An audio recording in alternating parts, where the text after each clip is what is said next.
in your constituencies. And there is no accidental Speaker of Parliament. The accidental Speaker of Parliament being said was voted by 415 members of Parliament.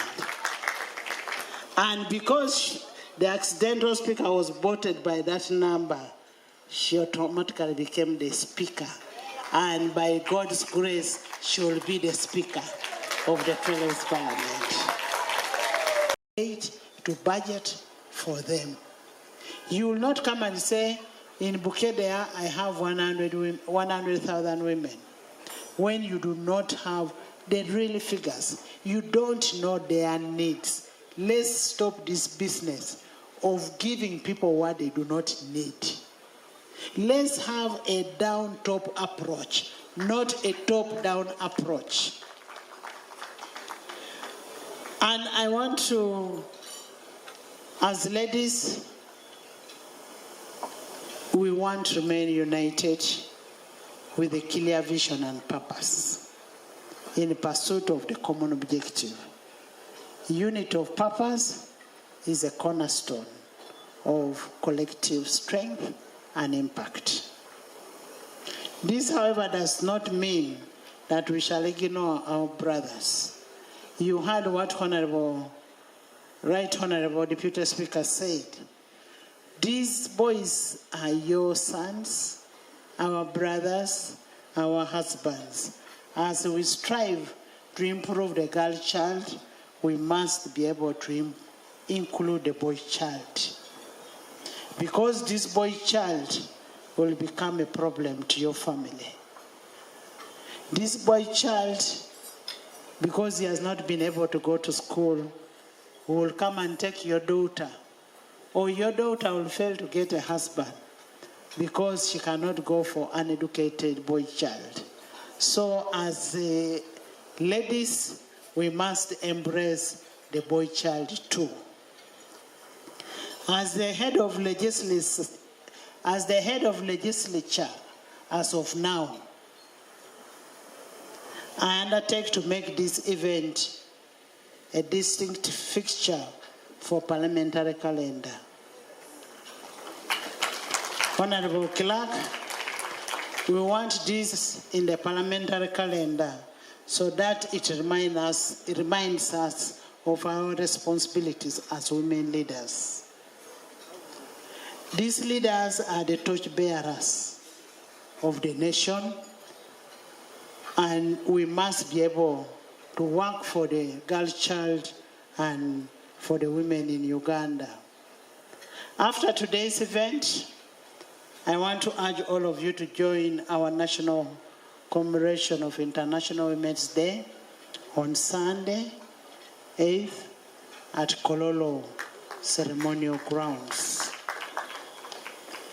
As women in leadership, I want to urge you to always walk with your head high, because you are the mother of the nation and you bear the responsibility to create a fairer, equitable, and inclusive society that works for all. We all aspire, inspire, and expire. Nobody was born a member of parliament,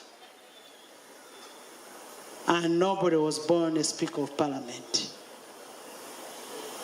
And I want to assure you, you're going to be very good members of Parliament. Because you already have people who are ready and willing to walk with you the journey. There is no school for training for members of Parliament. There is no school for training for Speaker of Parliament. And I want to tell you, members of Parliament, in your own capacities, there is no accidental member of Parliament. Because you were voted by the majority of your voters in your constituencies.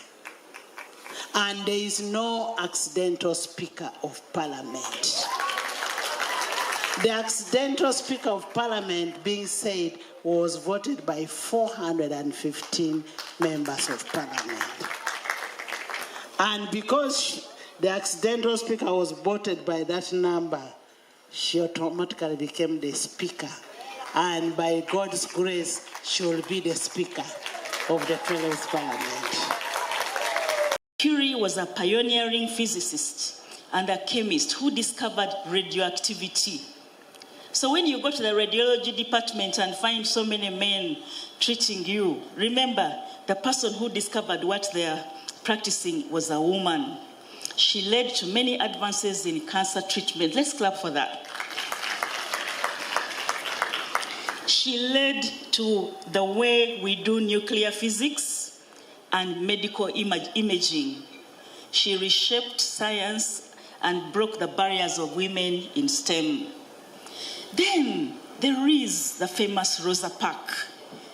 Rosa Parks refused to give up her seat in a bus packed with so many people and sparked off the Montgomery bus boycott of 1955. This woman was a black woman. She dismantled racial segregation on public transport in the United States. You were not supposed to sit together with white people on a bus. She defied that, and she was taken to prison and fined. Now, this woman was called black, but to all intents and purposes, she was actually white. She had 7/8% of her blood as white.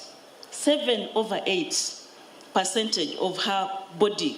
She had blonde hair. She was very, very light. Her parentage had only a minority, 1/8 of a black person. But they considered that little dot of black made her black and not white. I just want you to understand where we've come from and what battles have been fought. There was another woman, a leader of women's social and political union. She played a key role in campaigning for women's voting rights in the United Kingdom and helped women secure voting rights and fuel suffrage movement around the world. Did you know women were not allowed to vote?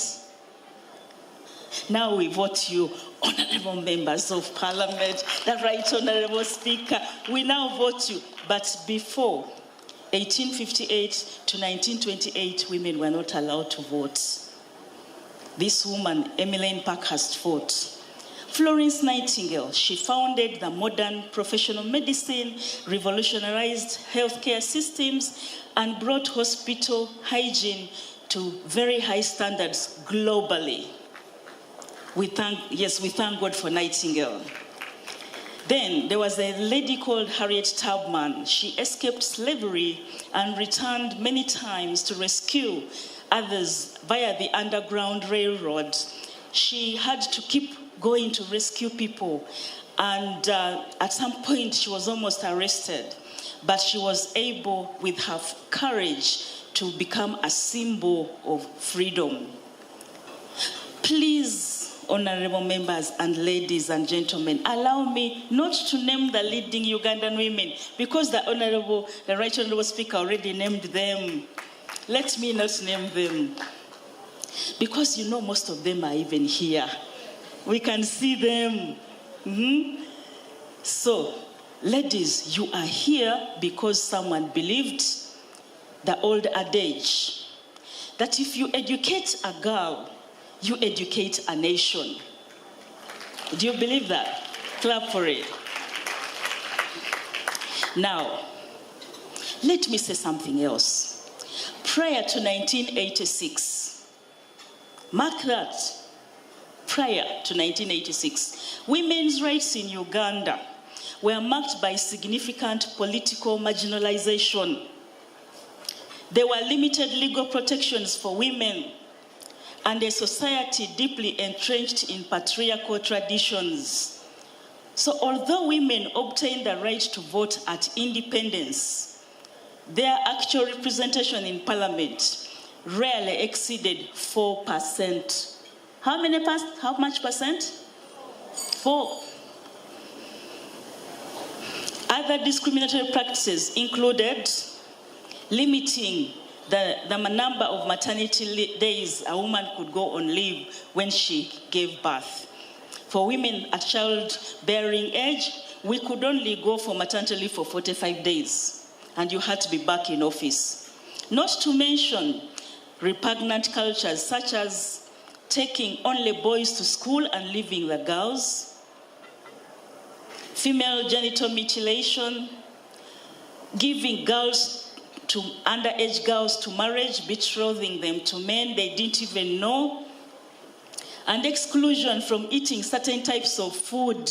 When I was growing up, my grandmother did not eat chicken. Did you ever have such a situation? And eggs. And of course, not forgetting that cancer, the pervasive domestic violence that the Speaker has so ably spoken about. Honorable Speaker, thank you so much for those opening remarks. They were so powerful. They gave us the whole picture of what is going on. Before 1986, women were isolated from formal politics by patriarchal obstacles and authoritarian regimes. Yeah? Only 2 women of parliament, in the 1960s, only 2 women went to parliament. 2. 1, 2. And we are always celebrating them. By the early 80s, only 1 woman served as a member of parliament out of a parliament of 143 people.